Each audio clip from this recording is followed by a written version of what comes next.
Hello dear future officer, स्वागत है आप सभी का ओनली आस्क टारगेट फिल्म 2021 में। करंट अफेयर्स का हम रिवीजन करेंगे एमसीक्यूज के थ्रू।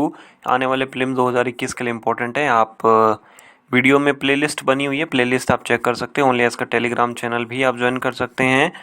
वहाँ पे आपको यूपीएससी स्टेट पीसी से रिलेटेड मटेरियल गाइडेंस वगैरह अवेलेबल हो जाएगा। क्वेश्चन नंबर 1 के अंदर बात की गई है पूना पैक्ट। देखो, पूना पैक्ट तो बहुत ही फेमस है, हम सब लोग जो हैं अपनी हिस्ट्री की बुक्स में पढ़ते हैं। पूना पैक्ट के पहले स्टेटमेंट में दिया गया है कि इसमें एग्री किया गया था कि जो डिप्रेस्ड क्लास के जो कैंडिडेट्स हैं उनके लिए एक जॉइंट इलेक्टोरेट की व्यवस्था की जाएगी instead of the separate electorate, और उन्हें जो पब्लिक सर्विसेज से सरकारी नौकरियों में भी फेयर रिप्रेजेंटेशन मिलेगा। महात्मा गांधी और बी आर अम्बेडकर के बीच में ये एग्रीमेंट हुआ था। तीसरे में बोला है कि जो कम्युनल अवार्ड था उसमें जितनी सीटें मिलनी थी उसकी तुलना में, उसके कंपैरिजन में इस पूना पैक्ट के थ्रू ज़्यादा सीटें जो हैं वो मिली है। करेक्ट अपने को पूछा है। देखो, महात्मा गांधी और बी आर अम्बेडकर जी के बीच में ये समझौता हुआ था, मतलब इंग्लिश में बोलें तो बिटवीन ये समझौता हुआ था, but it was not sign by the Mahatma Gandhi, it was sign by the Mahamana Madan Mohan Malviya ji on the behalf of the Mahatma Gandhi. तो महात्मा गांधी जी की जगह पे मदन मोहन मालवीय जी ने सिग्नेचर किए थे। तो दूसरा अपना कैंसिल हो गया, तो option number A B cancel out हो जाता है। पहला बिल्कुल सही है, जो डिप्रेस्ड क्लासेस हैं उनके लिए सेपरेट इलेक्टोरेट के स्थान पर जॉइंट इलेक्टोरेट की व्यवस्था की गई थी। और तीसरा भी बिल्कुल सही है कि कम्युनल अवार्ड की तुलना में जो डिप्रेस्ड क्लासेस हैं उन्हें ज़्यादा सीटें मिली थी। Option number C will be the correct. And here is the explanation in the Hindi, sorry in the English.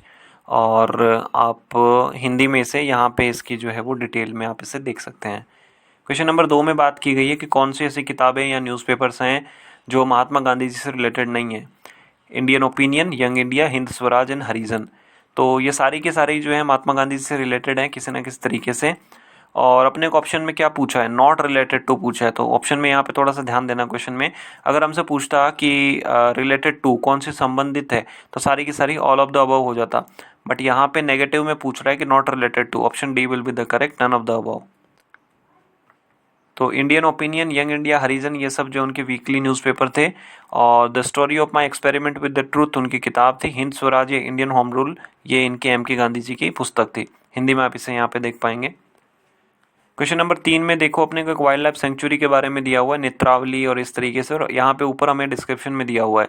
Question number 3 में बोला है कि ये वेस्टर्न घाट के अंदर लोकेटेड है, गोवा स्टेट में है, नेशनल हाईवे 4A इसको डिवाइड करता है, दूध सागर फॉल है, तामदी फॉल है। यहाँ पे ढांगर जो कम्युनिटी है वो सब लोग पाए जाते हैं, धनगर या डांगर जो भी आप बोलना चाहें इसे। देखो, इस तरीके का जब क्वेश्चन होता है तो भारत में कितने हैं, भारत में बहुत सारी वाइल्ड लाइफ सेंचुरीज है, नेशनल पार्क है, हर की कोई ना कोई डिटेल है। किसी में से नदी निकलती है, किसी में से पहाड़ निकलता है, किसी के बीच में से रेलवे लाइन निकलती है, क्या क्या नहीं निकलता है। तो इंसानी अगर तरीके से देखें तो इम्पॉसिबल है हर जगह के बारे में उसकी डिटेल जानकारी होना कि उसकी जियोग्राफी क्या है, किस तरीके से। बट इस क्वेश्चन को अगर हम देखें कि भाई ये गोवा स्टेट के अंदर है, तो नेत्रावली भी गोवा में है, महादेवी भी गोवा में है, तो ये थोड़ा सा कंफ्यूजिंग है। बट जब हम थोड़ा सा यहाँ जाते हैं कि दूध सागर फॉल कहाँ पे है, तो दूध सागर फॉल वाला तो अपने को पता होना चाहिए, इजी सवाल है ये। अगर हम एनसीईआरटी में भी अगर हम देखेंगे ना, एनसीईआरटी की अब 9th या शायद 10th क्लास की बुक है, वहाँ पे भी दूध सागर के बारे में मेंशन किया हुआ है। ठीक है, तो ये अपना क्या हो गया, भगवान महावीर हो गया, ऑप्शन नंबर बी। अदरवाइज इस तरीके के क्वेश्चन को हम याद नहीं कर सकते हैं, सारी डिटेल पॉसिबल ही नहीं है कि कोई इंसान याद कर पाए। इस तरीके के जब भी क्वेश्चन आते हैं तो उसमें कहीं ना कहीं बीच में कोई थोड़ा सा पार्ट होता है जिससे कि हम अपने आंसर तक पहुंच सकते हैं। तो यहाँ पे ये 3 नंबर दिया हुआ है, इंग्लिश में आप इसे देखोगे, हिंदी में आप इसे यहाँ पे देख पाएंगे। मैप के थ्रू महादेव यहाँ पे है, भगवान महावीर यहाँ पे वाइल्ड लाइफ सेंचुरी मोलेम में। क्वेश्चन नंबर 4 दिया हुआ है, रिलीजियस फ्रीडम से रिलेटेड है, धार्मिक स्वतंत्रता से रिलेटेड। अभी रिसेंटली कई सारे स्टेट्स हैं जहाँ पे रिलीजियस फ्रीडम, धार्मिक स्वतंत्रता से लेके कानून बनाए गए थे। हरियाणा, मध्य प्रदेश, गुजरात एंड उत्तर प्रदेश। ठीक है, और कर्नाटका में भी शायद बात चल रही है, बनाएंगे। आर्टिकल 25 में बात की गई है कि फ्रीडम ऑफ रिलीजन होगा, कंसाइंस होगा, दूसरों को अपने धर्म के बारे में बता सकते हैं। ये राइट जो है it will be applicable to both citizen as well as the foreigners.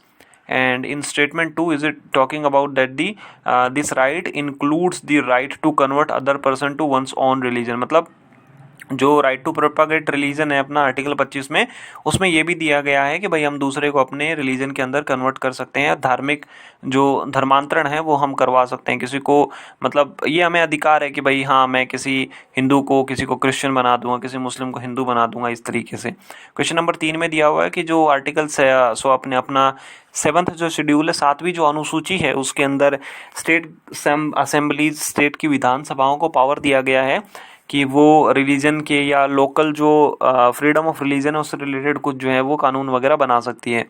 देखो दूसरा बिल्कुल गलत है, कभी भी ना ऐसा नहीं है कि राइट टू कन्वर्ट का अपने को कोई अधिकार नहीं है। दूसरे आदमी को क्या मान लीजिए कोई मुस्लिम है तो उसको हमें क्रिश्चियन बनाना है या किसी क्रिश्चियन को मुस्लिम बनाना है, इस तरीके से हमें कोई भी राइट टू कन्वर्ट नहीं है। हाँ, अगर सामने वाले को लगता है कि भाई मुझे इस रिलीजन को अडॉप्ट करना चाहिए तो वो अडॉप्ट कर सकता है। कोई चाहे तो वो मतलब नास्तिक भी बन सकता है, कोई भी रिलीजन वो ना अपनाए। तो दूसरा अगर हमारा कैंसिल हो जाता है, now we are left with the option number C, that is 1 and 3।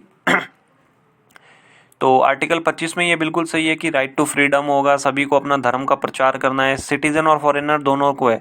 देखो भारत में अगर हम बात करें तो आर्टिकल 15, 16, 19, 29 एंड 30, ये सारे जो आर्टिकल्स हैं वो सिर्फ और सिर्फ सिटीजन्स के लिए एप्लीकेबल हैं, बट बाकी सारे जो आर्टिकल्स हैं they are applicable to both citizen as well as the foreigners. And in the statement number 3 it is talking about the power of the state legislative assembly to enact the laws which are related to the freedom of the religion। तो जो state वगैरह जो हैं अपने assemblies हैं वो सब बना सकती हैं कानून, उनके पास ये पावर है। So option number C is the correct, 1 and 3। यहाँ पे आप इंग्लिश में से देख पाएंगे एंड हिंदी में आप इसे यहाँ पे देख पाएंगे। क्वेश्चन नंबर 5 में दिया हुआ है कि वेस्ट मैनेजमेंट जो रूल्स हैं 2016 प्लास्टिक वेस्ट मैनेजमेंट रूल, उनसे रिलेटेड अपने को 2 स्टेटमेंट में दिए हैं।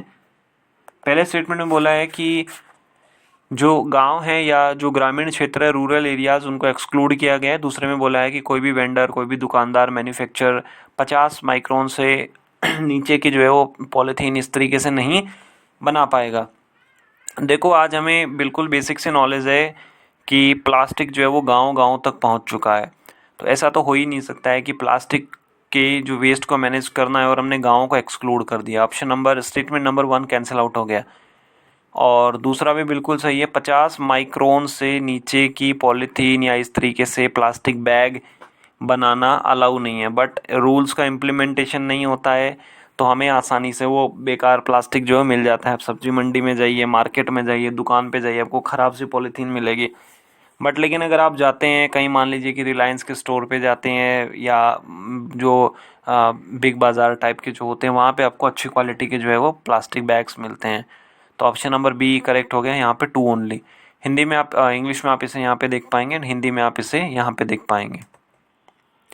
एंड इन वीडियोस की जो PDF है उसके लिए आपको डिस्क्रिप्शन बॉक्स में आपको लिंक मिल जाएगा, वहाँ से आप डाउनलोड कर सकते हैं। अदरवाइज़ आप PDF 48 नाम से टेलीग्राम पे सर्च करेंगे, वहाँ पे भी आपको मिल जाएगा। एंड ये हमारे सारे जो हैं वो ऑप्शंस हैं।